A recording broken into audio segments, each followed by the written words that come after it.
والقرآن المجيد بل عجبوا أن جاءهم منذر منهم فقال الكافرون هذا شيء عجيب أإذا متنا وكنا ترابا ذلك رجع بعيد قد علمنا ما تنقص الأرض منهم وعندنا كتاب حفيظ بل كذبوا بالحق لما جاءهم فهم في أمر مريج أفلم ينظروا إلى السماء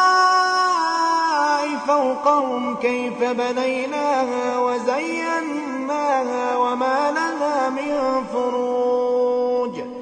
والأرض مددناها وألقينا فيها رواسي وأنبتنا فيها من كل زوج بهيج تبصرة وذكرى لكل عبد منيب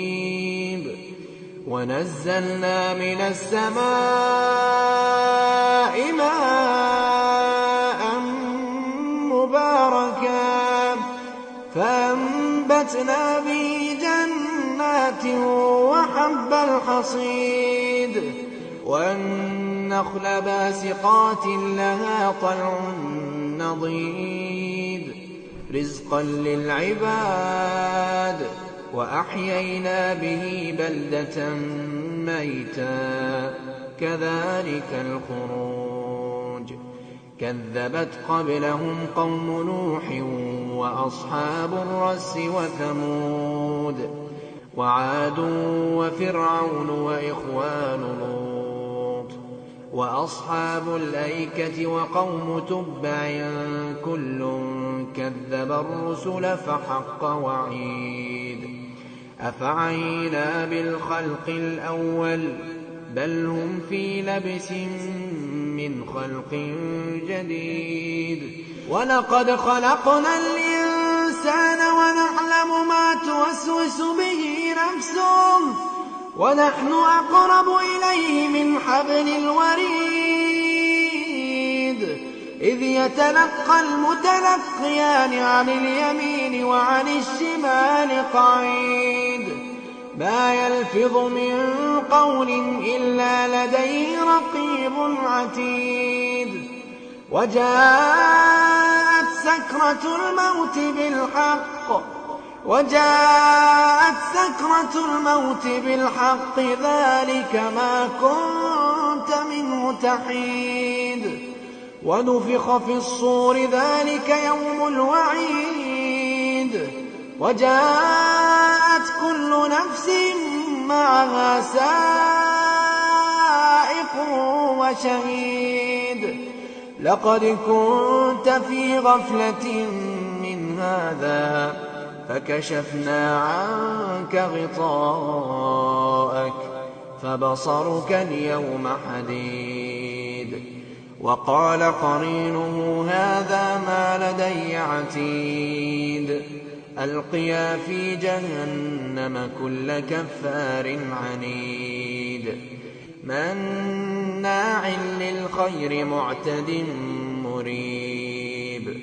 الذي جعل مع الله إلها آخر فألقياه في العذاب الشديد قال قرينه ربنا ما أطغيته ولكن كان في ضلال بعيد قال لا تختصموا لدي وقد قدمت إليكم بالوعيد ما يبدل القول لدي وما أنا بظلام للعبيد يوم نقول لجهنم هل امتلأت وتقول هل من مزيد وأزلفت الجنة للمتقين غير بعيد هذا ما توعدون كل أواب حفيظ من خشي الرحمن بالغيب وجاء بقلب منيب ادخلوها بسلام ذلك يوم الخلود لهم ما يشاءون فيها ولدينا مزيد وكم أهلكنا قبلهم من قرن هم أشد منهم بطشا فنقبوا في البلاد هل من محيص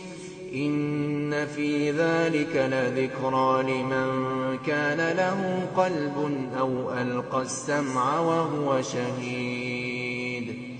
ولقد خلقنا السماوات والأرض وما بينهما في 6 أيام وما مسنا من لغوب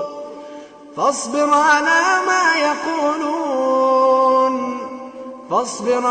ما يقولون وسبح بحمد ربك قبل طلوع الشمس وقبل الغروب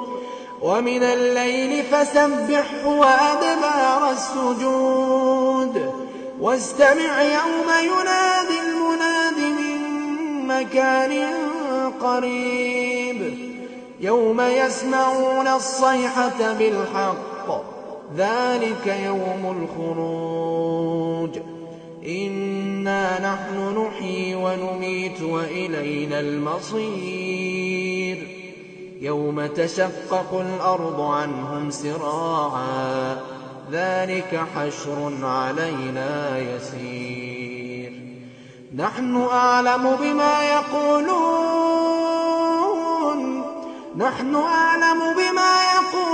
وما أنت عليهم بجبار فذكر بالقرآن من يخاف وعيد